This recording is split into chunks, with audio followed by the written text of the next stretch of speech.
it anyway so that people can sign on. So keep on going.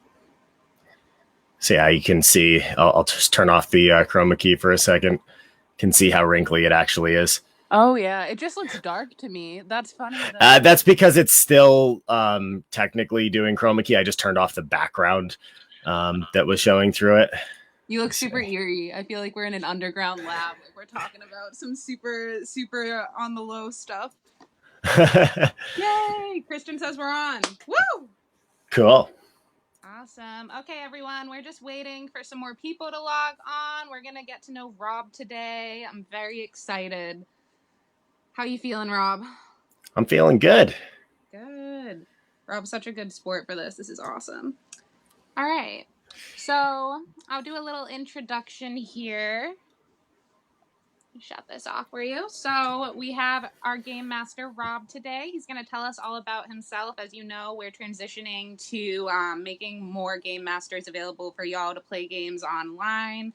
As we have coronavirus right now, we're just making access to everything digitally. So, Rob, would you like to tell us a little bit about yourself, about kind of your own little origin story and how you got here today? Oh, geez. So my origin story is actually probably more complex than any origin story I've ever written for a character I've played before. Good. So I started off in life with aims towards joining the Air Force and then eventually going on to NASA. I actually applied to the Air Force Academy and I got in, but I ended up turning it down and I went to film school. And so I turned down a free $400,000 education and I put myself into student loan debt instead. And I went to film school for animation for a while and I bounced around. And I eventually refound something that I had done in high school and then kind of put aside, which is theater. And ever since that time, which was down at University of Hawaii in Hilo, when I refound it, I just haven't looked back. I've worked in it part-time, and then it eventually led to me quitting my full-time job and diving full force into doing theatrical work, which is what I do now. I work as a theatrical designer and stagehand, and also as a professional actor at times as well. And it's keeping the roof over my head, but so yeah, that's what I do in my professional life. Although I guess now I can add DMing to my professional life, and that's something that I've also done since high school. And I really think that my theatrical background is where I have always fallen in love with Dungeons and Dragons and other role playing games because it's just another way for me to tell stories. Yeah, that's so awesome. It really is just kind of how you get to transfer your loves into different worlds. Yep. That's awesome. Were you doing like anything game master related, or like what were you doing for theater when you were in Hawaii? When I was in Hawaii, so I went down there with a goal to major in astronomy, and after about I think I was down there for about a month and a half, and I saw an audition posted for Jane Eyre, which I'm not sure if you're so you I'm are reading familiar that with Jane right Eyre. now, dude. Look, I'm holding this computer up. Wow. So I've actually never read the book. All I knew about it was that it was a melodrama and that it was a straight play. And then as I got into it, I found out it was also 3 hours long. And somehow that rekindled my love for theater. I walked back on the stage for auditions and I kind of stepped out onto it. I was like, why did I leave the stage? So I actually did not do much in terms of role playing games when I was down in Hawaii. I was on stage and doing schoolwork and just kind of living in Hawaii, which was kind of all I needed at that time. Yeah, I mean But that's the dream. it was beautiful. Hilo is one of my favorite places on this planet. It is absolutely gorgeous. Even in the middle of December, it is 60 degrees, and even the rain down there, which I hate rain, I did not mind it down there in the least because it was warm rain.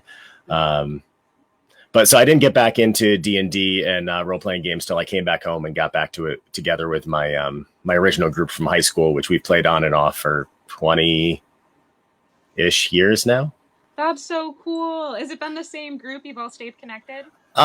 So some of them, yeah. Like my best friend who I've known for almost my entire life, he and I still play regularly. Another one of my friends who I met in high school, he and I still play. And since then, his spouse has joined us, and another one of our mutual friends has joined us, and we've lost a couple of people as they moved around the country. But I still have my core group. Yeah, still same little base. That's so Yep. sweet. I feel like you have so many different cool interests that kind of tie into like making the game world so epic, like having these experiences in theater, and that astronomy and just traveling in general, you can bring such different flavor to all of the games that you're going to be playing and running. Yeah, I attribute a lot of just my personality in general to how much traveling I've done. So my college career brought me down to New Mexico first, then up to Rochester, New York, and then down to Hawaii before it brought me back here. And I was a much different person before I went off and did all of those different things because I had seen Torrington, Connecticut, and that's all I'd ever seen in my life. Mm-hmm. So going and seeing all these different cultures where, this white kid from Connecticut was all of a sudden a minority down in, actually, even in New Mexico, I was a minority down there. But then definitely in Hawaii. Oh, absolutely. It changed my worldview entirely, and it has turned me into a much more empathetic person. And I discovered how many stories exist out there, which is what I love about theater and what I love about role-playing games. I just love telling stories, and I love bringing stories to light that other people may never have heard of before. It's just... I see that with traveling as well. Like everywhere I go, it's kind of who am I without all the usual suspects and the usual atmosphere, and you learn so much just like about what you're going to take in when you're around a different group of people. And it's so healthy. Yep. It's so good for you just to be like, oh, this exists out here too. Yeah, no, my biggest advice for anybody is it's so cliche to say after high school to go travel, but I mean, at the same time, it's so important. It's just, the world is so much bigger than your little hometown, and you're going to learn so much from so many different people. So just wander. I agree. I support that 100%. And even if you can't like with the internet, we have so many connections to different places. I mean, we get to game with people all over the world in different locations. So we're really. I was actually just chatting with a woman from Russia on my stream the other day as I was doing some miniature painting. She logged in, and so she and I were chatting. So that was really cool. That's so awesome. That's my favorite thing about just interests in general. Like when you have these unique interests, it connects you with people you never thought would have been interested in the same thing, and getting to express play throughout. It's like such a fast way to connect with people. Awesome. That's so cool. So how would you describe your mission for Masterminds in particular, and what you would like to do here, what you would like to get across, your goals and in general? So it's a great question. So my goals, I don't think my goals at Mastermind specifically differ too much from my goals at any table, which is I like to bring theatrics to the table. I like to really build up in somebody's mind what is going on. And that used to be theater of the mind stuff, but I've really gotten into tabletop miniatures lately, especially because I own 4 3D printers that I run a business with. But it's so cool. Like I was sitting at my friend's table the other day when we were playing. A small group of us have kept our same little bubble in this, so we can still get together every Friday and play D&D. But and we were going through a part, and we knew there was something in this cave, and then I actually leaned back to look for something else, and I had seen underneath the table, he had prepped the next miniature that we were about to fight, and it just caught out of the corner of my eye. And I don't know if you know what a chain golem is, but they're terrifying, and they are not fun to fight. Well, I mean, they're fun to fight, but I mean, like, not in game, they're not fun to fight. You're in for it. Yeah, exactly. They can heal easily. They're resistant to pretty much every type of damage that you can throw at it, or at least every type that my group could throw at it, because we had slashing and piercing. Nobody had a club or a cudgel or anything. We just I'm a rogue. I had a crossbow, so we were useless against this thing. And I just see it, and I'm like, oh my god. So just that feeling, that seeing the tactile things on the board in front of you, just being able to take out a dragon miniature and set it down in the middle. And the online tabletops have given us the opportunity to do that virtually, because like the other day, it was last Wednesday or 2 Wednesdays ago, we were playing Dungeon of the Mad Mage, and my friends were just coming up on the Aboleth fight. And the Aboleth is this giant fish-like, tentacled, telepathic, ancient god-like creature. Okay. And they knew what they were about to fight, they've been told what was there, but when you click reveal and the little token, all it is a little token, but when it pops up and it just is there in front of them, the reactions across the board from all my players was just huge. And so it gives us that little bit of visual flair. And I really like, I use Sirenscape sounds, so I can have sound effects. So as people cast Fireball, you'll actually hear Fireball and things. And I know that a couple of the tabletops have like animations that I can get into. So when somebody casts Fireball, you'll actually see it happen. So I want to get into doing that, but that's a whole nother layer of learning that I still have to do. That's awesome. I feel like you already know so much, so it's cool that you kind of have found a place that you can keep expanding what you love. You know, you can always like get deeper into this and make it like a little more 3D, 4D, 5D. I do what one of the podcasts I listened to, I think it was Lore. He was saying that one of his favorite things to do, and I've taken this term from him, is binge learning. It's you find a topic and then you just dive into it for a week straight. Yep. And you read about everything about it for about a week. That's kind of what I do. So like I'll have 15 different tabs open at any given time. Just figuring out. I love that. I like worlds that you can learn endless with. Like I'm like so old school, but I love Star Wars. And my favorite thing about like old school Star Wars anyway is just there's endless stuff to know about it. Like you can be absolutely the biggest nerd and still like have so much to learn, you know, like when I get, it's one of my like, not even just that, but just different worlds I like to be in. And if I'm stressed out, that's my happy place. It's like, you know what, I'm just going to go learn more about like what I'm into at that moment, you know? You can get lost in it in a good way. Yeah, the Star Wars universe, just touching on what you just said, is, I mean, it's amazingly huge. And I know that they've decanonized the EU, but I mean, even still, there's just so much content there. Even the new books I've started reading.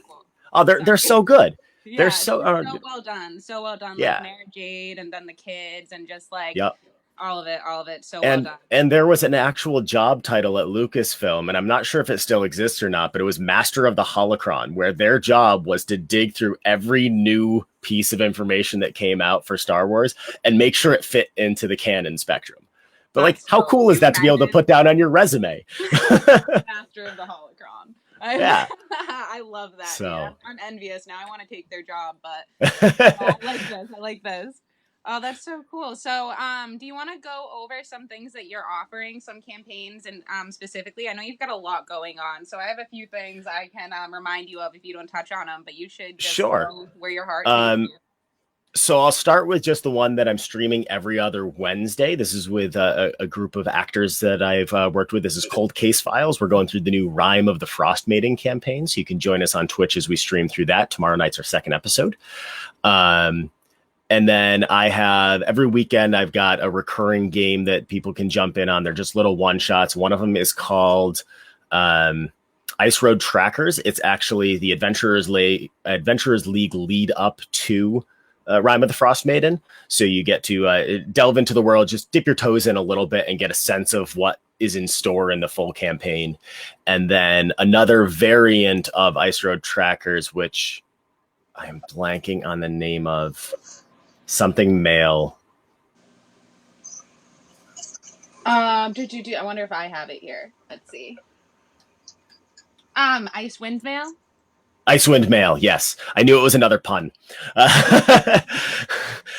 So that one is another one where it brings you into the region in a different direction. And that one's a little bit more of a dark comedy than the other ones are. But so those all take place in the Icewind Dale region of Faerun. And then this Thursday, I'm going to be running a game in the beta system of Stargate SG-1 by Wyvern Gaming. So we're putting together that game so that it's right now slated to be a one-shot, but I'm always open to letting it be more. And as soon as the system releases more, which I believe they're releasing the PDF of it in December, I'll be putting that up in my offerings for people to hire me to run those games as well. And Stargate SG-1 is one of my guilty pleasures. I have what I call my box of nerd, which is all 10 seasons in the cube, and it's got the Stargate on the front.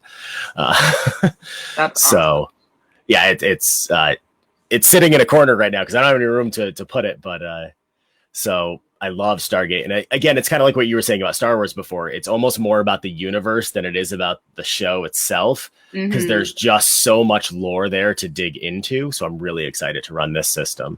Yes, yes, and I think that people keep the world alive. Like people really Yeah. keep at it. Like no matter how much time goes by, people are Yep. still so enthusiastic about it. I'm dying for them to turn it into a good video game at some point. There's so much potential there. That's awesome. Trying to think if there was anything else I'm running. Well, not necessarily running, but do you want to speak a little bit about your miniatures business? I'm like sure. fascinated about that. So about 2 years ago now, when I first started getting interested in doing tabletop miniatures for my games, I was like, you know what, I'm gonna toss a 3D printer into my cart on Amazon, and I'll buy that, and we'll see how it goes. It was on sale for like $180, so it was worth it to kind of just like explore the world. And I said to my wife at the time, I'm like, I'll get this one and I'll print some stuff out and it'll be cool and whatever. And then about 6 months later, I was like, I'm going to toss some of these things up on Etsy. And if I can make enough money where I just don't pay for materials for my 3D printing, which is like $50 a month, then I'll be happy. And then throughout the summer last year, it started to go really well. So come my birthday last September, I was like, I'm going to get myself a birthday present. I'm going to get a different type of 3D printer. So I got a second one.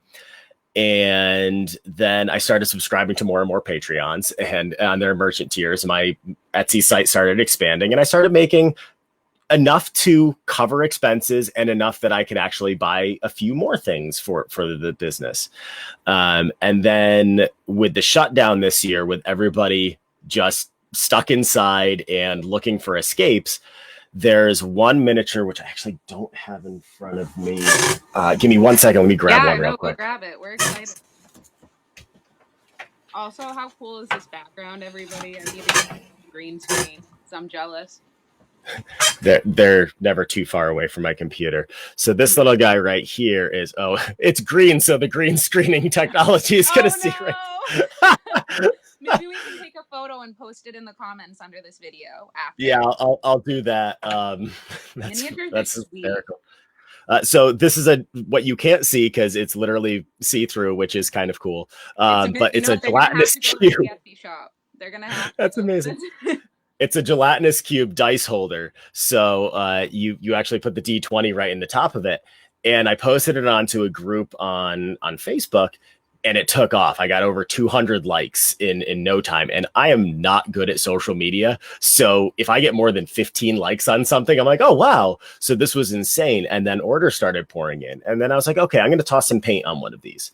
Mm-hmm. So I started painting just the things that were sticking out of the gelatinous cube. So there's like a skull and an axe and a zombie head. And those things have been, I sell 3 or 4 of those a day now. So cool. And so my business has just taken off completely. It's paying my mortgage, which is nice. It's become more successful than I ever thought. And I'm still really self-conscious about things because I've only been painting miniatures for a little over a year. But I'm a professional painter because people keep buying my stuff. So this is one of my favorite miniatures that I have. It's going to be hard to see, but it's a little mind flayer. Oh no, I can see him now. He is awesome. So this is by Artisan Guild Miniatures. They're one of my favorite sculptors out there. And I just tossed some paint on them. And this is another one of my best sellers out there. So yeah, I've started Twitch streaming recently with the encouragement of Kristen and the rest of you guys over at Mastermind to do so. So I'm trying to do that at least twice a week or so just to show kind of what I do. So that's MacPherson Minis on Etsy. Can you say that one more time? MacPherson Minis on Etsy. Awesome. Those are so cool. I remember when I was younger, my cousin, he played Warhammer. And that's kind of what got me involved with like game stores because he would go to the games, like go to the game store at Natick Mall and play them every week. But he had this table downstairs, like in the basement, that was just covered with these little warriors. And I used to just go down and like be like, I can't touch them, but let me look. I got into Warhammer for about a week and a half, and I bought the books that tell you about the armies. Mm-hmm. And then I started adding up. Yeah, I started like adding up the price of how much it would cost for me to get an army. And I see the total. I'm like, and I'm good with this game. I just couldn't afford it. It was so expensive. I mean, now I have so many miniatures from like the X-Wing miniatures game. I did the same thing where I've just dumped so much money into my armies on that. But I'm not a teenager anymore, so I have expendable income. Yes. Kind of. At least you feel that way, right? You're like, I can buy this. At least that's the lie I tell myself on a regular basis. I understand. understand. I'm right there with you. That's so cool. I love that you have so many different things going on, and you're definitely such a creative being and just want to be involved in this world and have clearly so many things you want to explore and a lot of ideas. Do you want to I add proudly anything call else? myself a jack of all trades. Yeah, I love that. I would as well. I just like anything that I'm interested in. And I get the same way. Like I'm not. You have you ever seen that utterly uninterested meme or like just obsessed? I feel like that's how I become interested in things. Like I'm just like I don't care. I don't care. Ooh, this world. I'm gonna just walk into our Yeah, reality. I blame it on our generation pretty much entirely having ADHD.